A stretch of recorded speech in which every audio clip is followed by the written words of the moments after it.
Hello. Hey, this week I'm going to talk about God's willingness to meet our needs. And when I talk about willingness, I'm talking about that it's God's prerogative, that He's ready, He has no reluctancy in which extending His care towards us and helping to meet all of our needs. And I found this truth in Matthew's Gospel, chapter 8. I want to read this to you. It says, "And when He had come down from the mountain, a great multitude of people followed Him.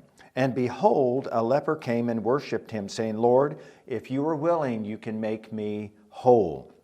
And Jesus put out His hand and touched him, saying, 'I am willing.' Immediately his leprosy was cleansed." God was not only able, but God was willing. I think many of us realize that God is able, that He's all powerful, He's all present, He's all knowing, and we know this about the Lord, but sometimes we struggle with His willingness. And I think one of the reasons that we do so is because we base God's willingness to help us based on our conduct. And since we base it on our conduct, we don't feel like we qualify. But if you follow that train of thought all the way through, if that was the case, and thank God it's not, we don't qualify for anything. If it was based on our conduct, on God's willingness to be a part of our life, to be involved, to come and to meet our needs, and it was all on us, we fall short. But thank goodness it's not. So why can I say with no hesitation and with confidence that God is willing to be a part of our lives? He's ready. He has no reluctancy. He's not keeping score against us. I think it's based on three truths. Number one is He's our Creator. I like to think of it in this way, that not only were we created in the image of God, and we were, but we were created by Him for fellowship with Him. He longed to have a relationship with us. And so, first of all, He's our Creator. That shows His willingness. He made us.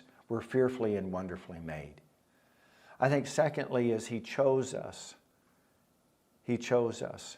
And when you think about chosen, I think hopefully maybe the term adoption might be something that you would consider, that we've been adopted, we've been brought into His family, and we know that He has chosen us because He sent His only Son to save us.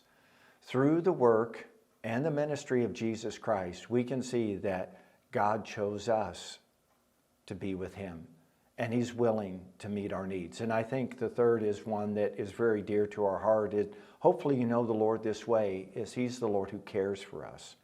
Sometimes people have an image or an idea that God is so far away and so far off that He is not aware of the daily activity of mankind.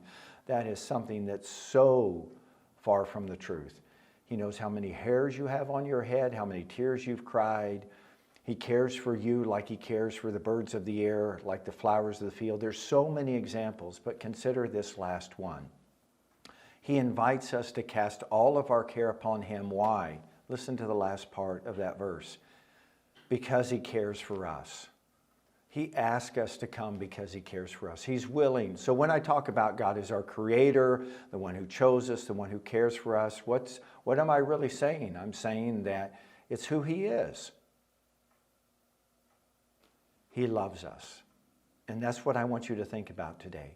We trust today's message has been inspirational, encouraging, liberating for you, and look forward to hearing from you. And if it's been a blessing, share it with others. God bless you. Have a great day.